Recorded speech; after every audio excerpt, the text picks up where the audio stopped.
মদিনার বাজার দিয়ে নবীজি যাচ্ছেন, নবীজির একটা ওট পছন্দ হয়েছে। তো নবী ওটের মালিকের কাছে গিয়ে জিজ্ঞেস করলেন, ভাইয়া এই ওটটার দাম কত? ওই দামাদামি হলো, নবী সে দামে কিনতে রাজি হলেন, কিন্তু নবীর কাছে তখন অর্থ ছিল না। তখন নবীজি ওনাকে বললেন, আপনি আমাকে ওটটা দেন, আমি এখনই গিয়ে আপনার সেই প্রাপ্যটা পাঠিয়ে দিচ্ছি। ওটের মালিক ওনাকে ওটটা দিয়ে দিলেন। আশেপাশে যারা ওটের মালিক ছিল সবাই জিজ্ঞেস করতেছে, এই পাগলা, তুমি কি যাকে ওট দিয়েছো তাকে চিনো? বলে যে না। নাম জানো? বলে যে না। পরিচয় জানো? বলে যে না। ঠিকানা জানো? না। তো তুমি যে ওটটা দিয়ে দিলা, উনি যদি ওটার টাকাটা না ফাটায় তখন তো তুমি লসের মধ্যে চলে যাবা। সে ওটের মালিক বলে, এত সুন্দর নুরানি চেহারাওয়ালা কখনো বাটপার হতে পারে না, কখনো চিটার হতে পারে না, কখনো মিথ্যুক হতে পারে না।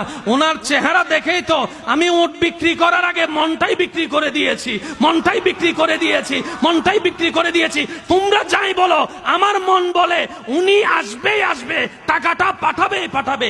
এই কথা বলতে না বলতে কিছুক্ষণ পরে নবীজির একজন সাহাবা এসে বলছেন, একটু আগে একজন ওট নিয়ে গিয়েছেন, কাছ থেকে ওটের মালিকটাকে একটু দেখতে চাই। উনি বলে যে আমার থেকে।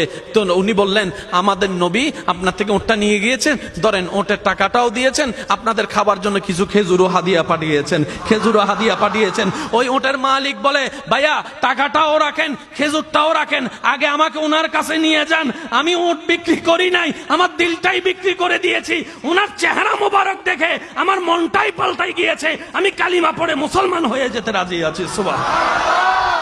जिसका कोई सानी नहीं वो नबी हमारा है, मुस्तफा की अजमत का हद ही ना किनारा है। आशिक बोले, लम याति नजीर कफी नजरिन मिसले तुना शुद्ध पैदा जाना। চিৎকার দিয়ে বলেন না সুবহানাল্লাহ। ওই নবীটা কাদের নবী? হয় নাই, সবার আওয়াজ বলেন, ওই নবীটা কাদের নবী? আমাদের কি ভাগ্য সে নবীর উম্মত হতে পেরেছে। আর একটু জোরে